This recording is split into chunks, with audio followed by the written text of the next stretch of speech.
نو دا جی سیف الملوک جیل کشته فیملیز راغلی دي ژوند له خوند دي او سړک ډېر زیات خراب و خو په سړک په څوک وو مزه هم دا وي چې سخت سړک وي او بیا پرسکون ځای وي څنګه چې د جیل سیف الملوک دی او دا خلک دغه دي فارنرز دي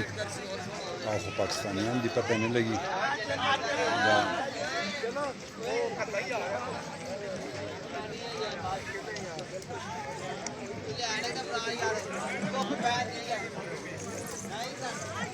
نه دا دغه دي لوکل مال دی خو میک اپ یې ډېر کړی ما جو فارنرز دي فارنرز ما ورته ستاسو ګپ لګولو خو نه دا پنجابیان کاکاګان دي نو ټول کریډټ ځي میکو ورته پوه شوې میکو ور ډېر دی نو ما ویل جوړې دا فارنرز دي زه انټرویو له ورتلم خو چې نږدې شوم نو هغه زموږ پنجاب خویندې وې نو بیا تاسو ته دا نظارې ښیم او زمونږ ملګری احسان الله خان احسان الله خان ته ولې تخته یار دا جیل سیف الملوک ته رالو سړک خو ډېر سخت و که نه خو ځای پرسکون دی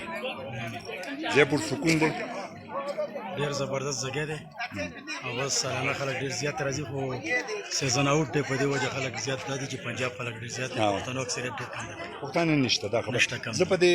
یو ګاډي دوکه شوم ما جوړه دا انګریزي دی خو هغه پنجابي لکه دا میک اپ یې ډېر زیات کړی که نه خبر نه شم مینوالو دا کله نه کله پکې دا ګپ هم به لګو خو لکه انجوی که ژوند د پنجاب والا موږ خلکو بس هسې مرګ ته شپې ورځې لنډې کړی